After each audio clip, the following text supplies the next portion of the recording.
40% more? That can't be right. I blinked at my screen, the numbers refusing to change no matter how many times I refreshed the page. The compensation spreadsheet that Kyle from HR had accidentally shared with the entire finance department instead of just the leadership team glowed on my monitor, each row more devastating than the last. Mason Reeves, 2 years at the company. Base salary, $137,000. Vanessa Lynn, 14 months at the company. Base salary, $134,500. Tristan Adler, 8 months at the company. Base salary, $142,000. All of them trained by me. All of them making almost 40% more than my $98,750 salary after 9 years of building this company's entire financial infrastructure from nothing. The office sounds faded around me. The clicking keyboards, murmured conversations, the hum of the ventilation system that always ran too cold. I scrolled through the document again, my chest tightening when I found my name buried on page 3. Eleanor Avery, 9 years at the company. Base salary, $98,750. 9 years. Countless 60-hour weeks solving impossible equations, finding errors nobody else could see, creating compliance protocols that saved the company millions, training every single person who now earned dramatically more than me. I glanced across the open office at Mason, laughing at something on his screen, probably another cryptocurrency meme. Mason, who still asked me how to properly reconcile accounts payable despite 2 years on the job. Mason, who earned nearly $40,000 more than me. The email recall notice from Kyle came 3 minutes later, but it was too late. I had already downloaded the spreadsheet and saved it to my personal drive. I closed my laptop and walked directly to Daniel Hammond's office, my manager for the past 6 years. I didn't schedule a meeting, didn't send a message. Just knocked twice, and entered when he looked up from his desk. Eleanor? Something urgent? He had the audacity to look annoyed at the interruption. I placed my laptop in front of him, open to the spreadsheet. I need to understand this. My voice sounded strange, controlled yet hollow. Daniel's eyes flicked to the screen, then back to me. The slight widening of his pupils told me everything. He knew exactly what I'd found. He closed my laptop and leaned back in his chair, steepling his fingers. Eleanor, you know I can't discuss other employees' compensation. I'm not asking about their compensation. I'm asking about mine. I reopened the laptop. 9 years, Daniel. 9 years building every financial system this company relies on.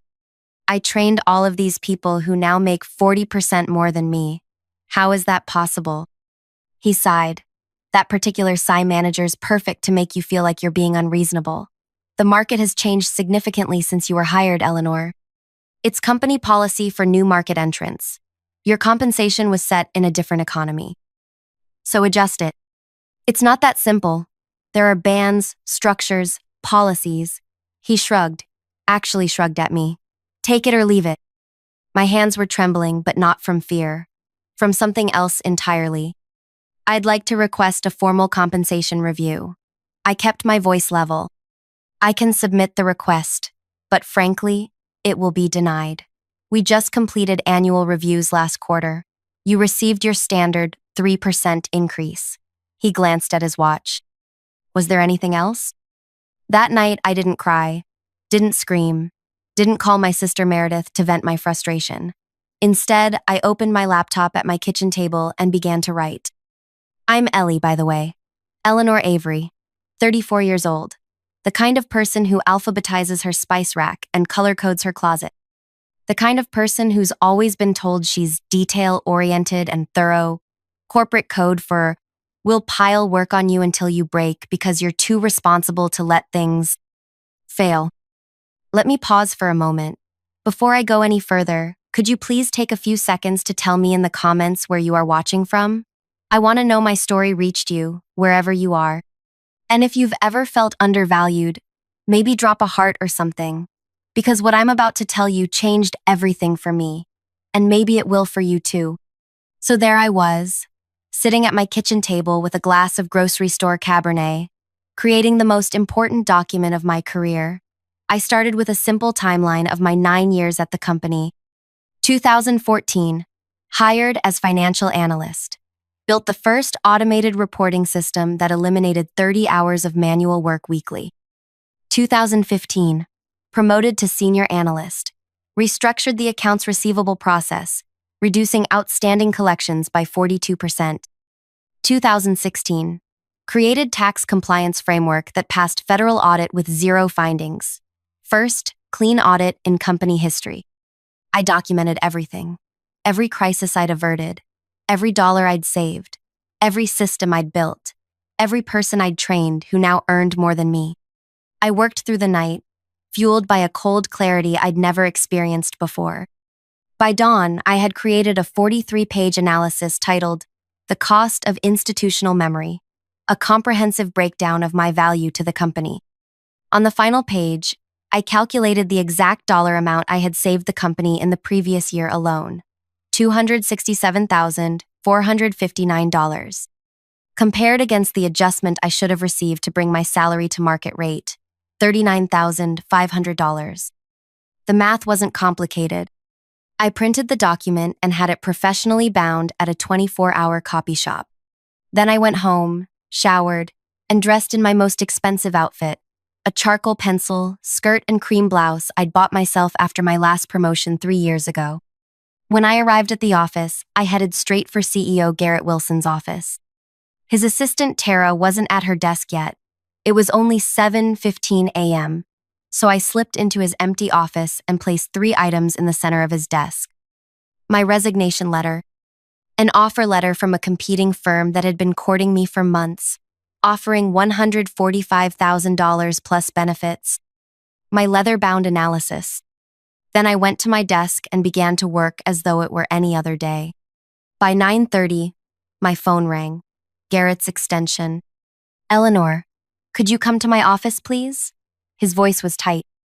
I took my time gathering my notebook and pen, walked deliberately across the office floor where people were already whispering. Word had gotten out about the spreadsheet.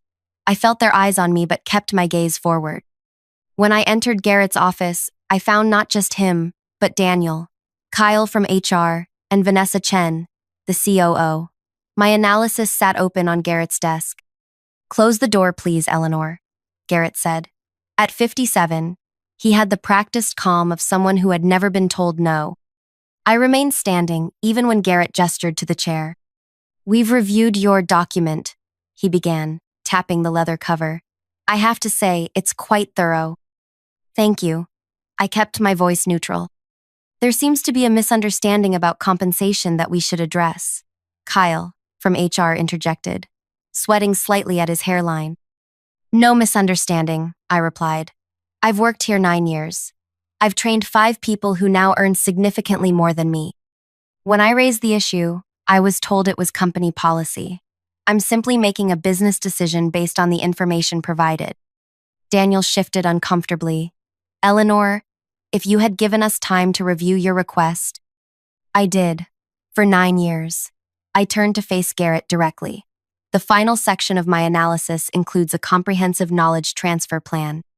Every process, contact, workaround, and system vulnerability that exists exclusively in my head, organized by department impact. You'll find it quite detailed. Vanessa Chen, who had remained silent, finally spoke. "You've clearly put significant thought into this, Eleanor." "I have." "What would it take for you to reconsider your resignation?" Garrett asked, leaning forward. I had anticipated this question. My market value is clearly established by both your own compensation structure and my competing offer. But this isn't just about money.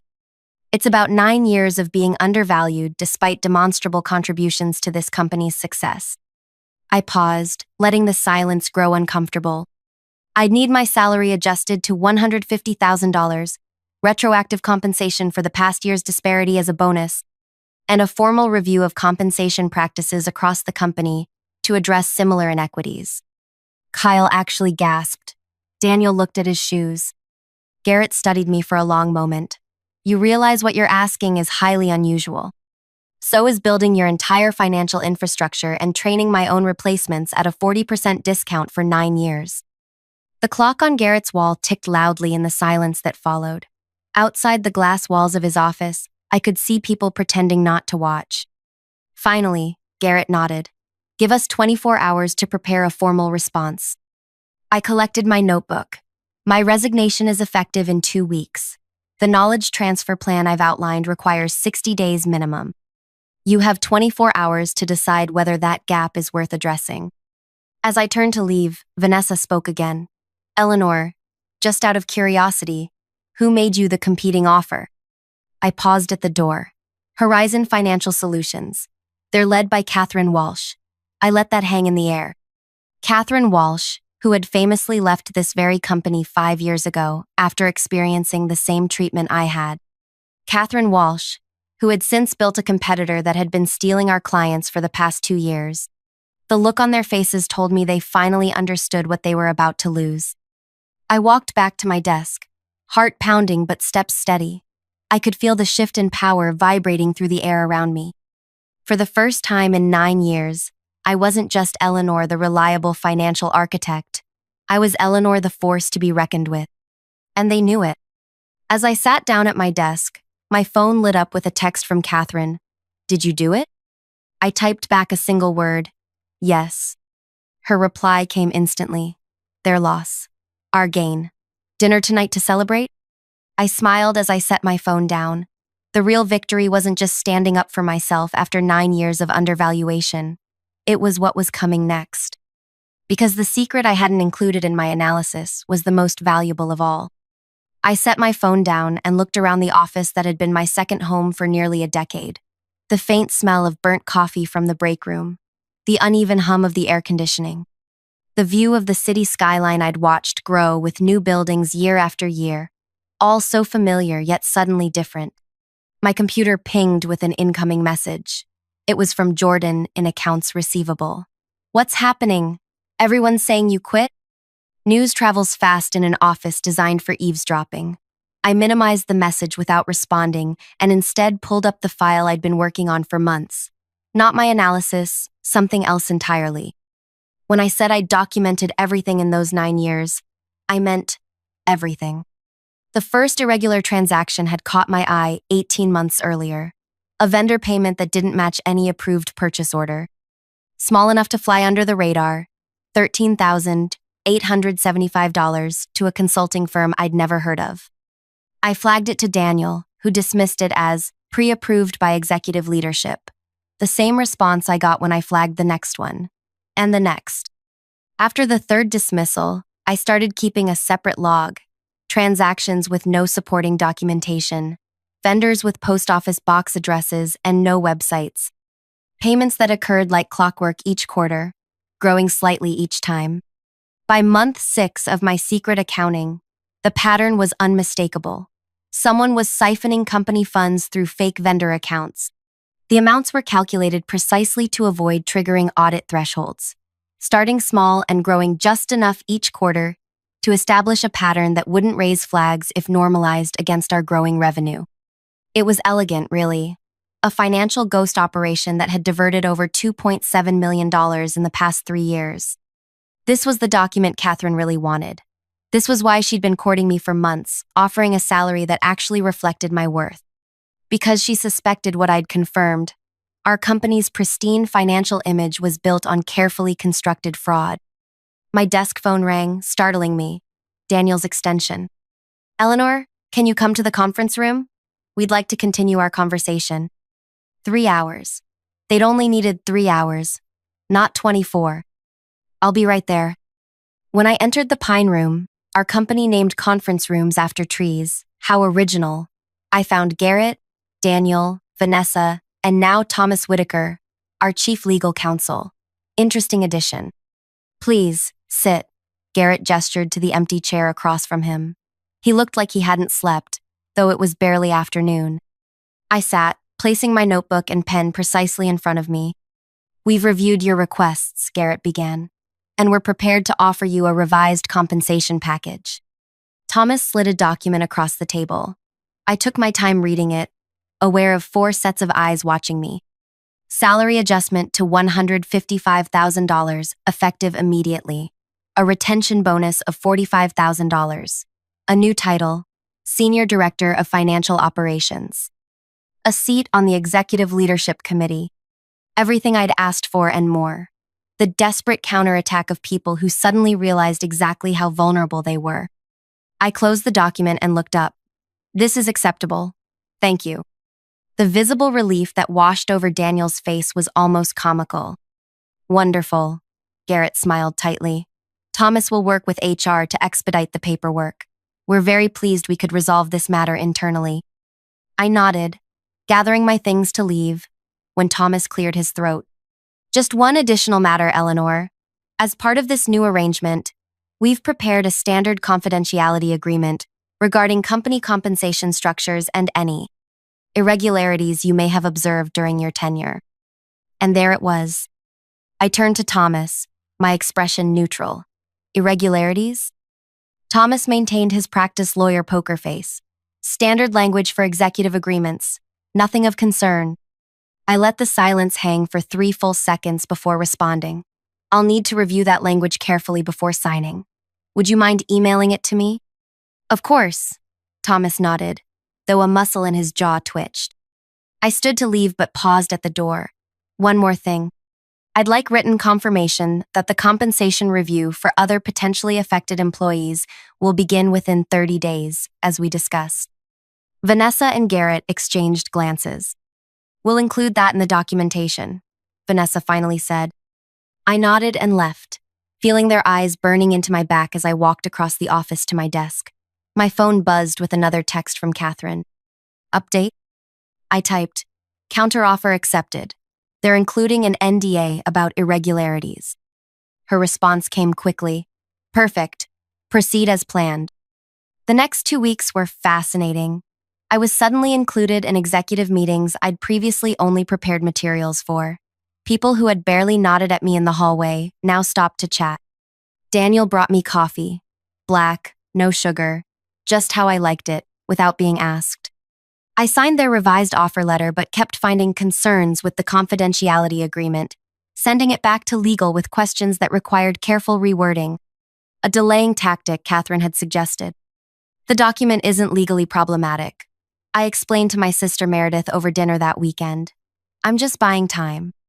Meredith shook her head, twirling pasta around her fork. I still can't believe you're doing this.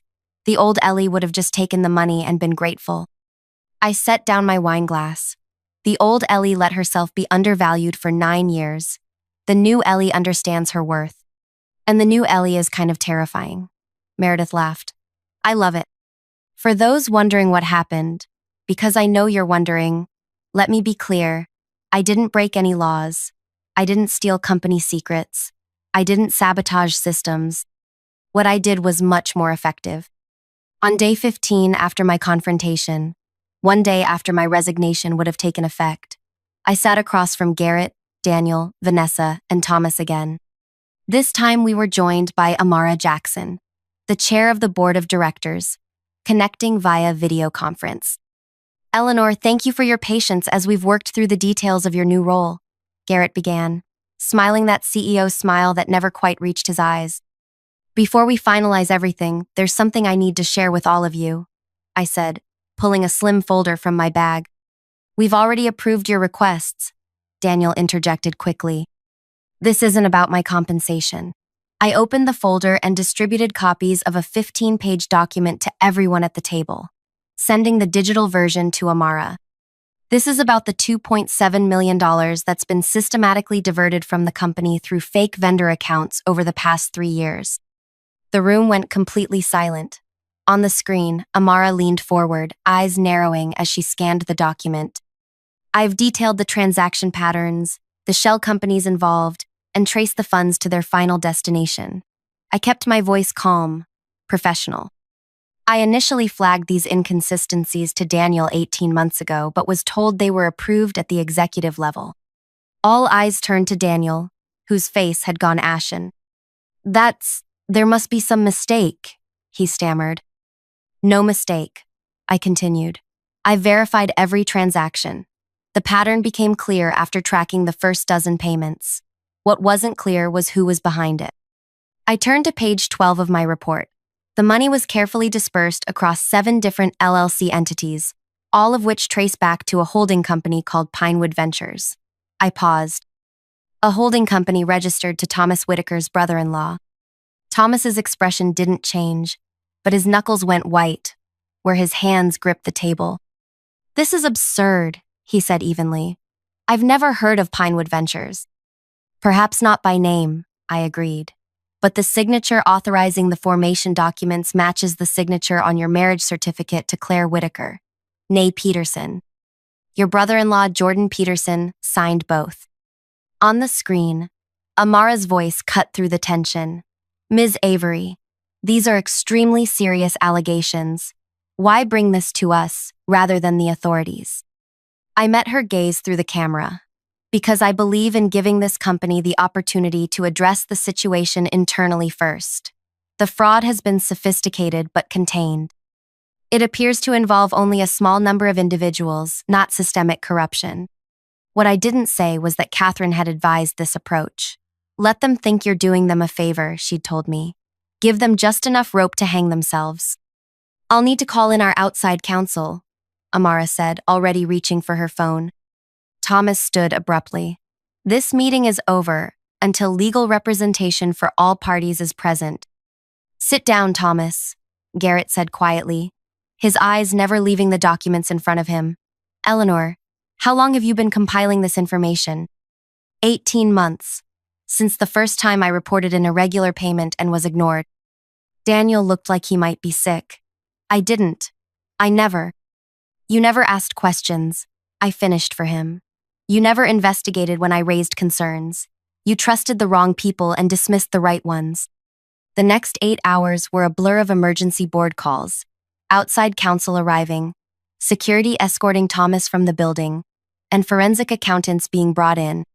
I answered questions calmly, provided all my documentation, and watched as the company I'd given 9 years to grappled with the betrayal of its trusted legal counsel.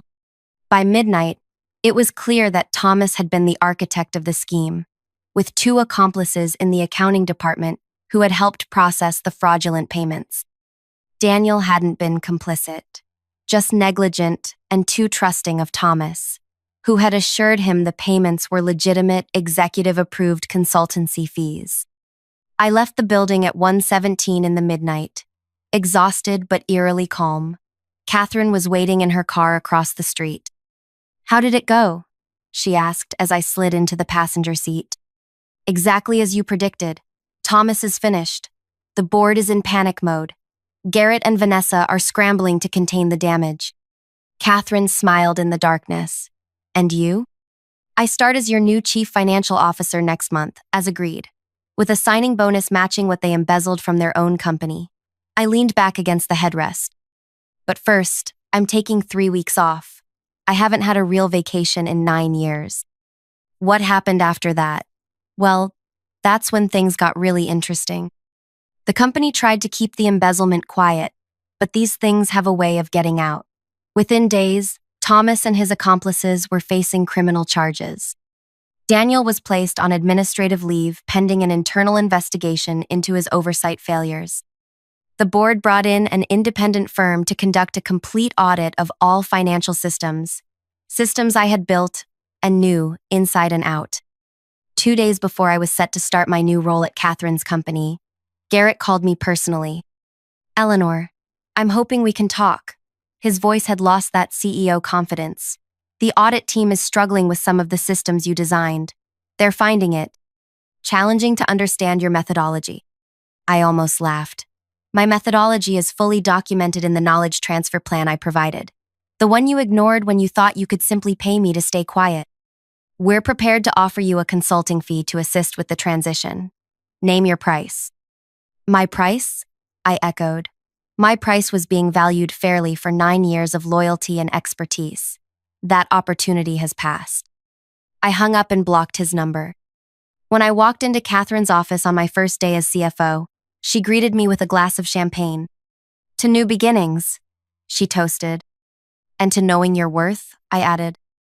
Within 6 months, we had secured 3 major clients who had left my former company due to concerns about their financial controls. Within a year, our firm had doubled in size and was recognized as an industry leader in transparent financial practices. I implemented a company-wide transparent compensation structure that ensured equal pay for equal work, regardless of when someone was hired. Every quarter, I personally reviewed salary data to identify and correct any emerging disparities. As for my former employer, they survived, but never fully recovered from the scandal. Garrett was eventually removed by the board. Vanessa left for a position at a smaller firm. Daniel was demarcated to a non-management role after the investigation concluded he had been negligent but not criminal. The company was acquired 2 years later at a fraction of its previous valuation. Sometimes I wonder if things would have been different had they simply valued me properly from the beginning. If Daniel had investigated when I first raised concerns about irregular payments. If Garrett had built a culture of transparency rather than secrecy. But I don't wonder for long, because the truth is, I'm exactly where I'm supposed to be. So if you're watching this and feeling undervalued, overlooked, or taken for granted, whether at work, in a relationship, or anywhere else in your life, remember my story. Remember that knowing your worth isn't selfish. It's necessary. Your institutional knowledge, your dedication, your skills, they all have value. Real, tangible value. And sometimes, you have to be the one to calculate that value and present the bill. If this story resonated with you, please hit that like button and subscribe. Share in the comments if you've ever had to stand up for your worth. I read every comment and would love to hear your experiences. And if you know someone who needs to hear this message, share this video with them. Because in the end, the most powerful thing you can do isn't seeking revenge. It's recognizing your true value and refusing to accept anything less.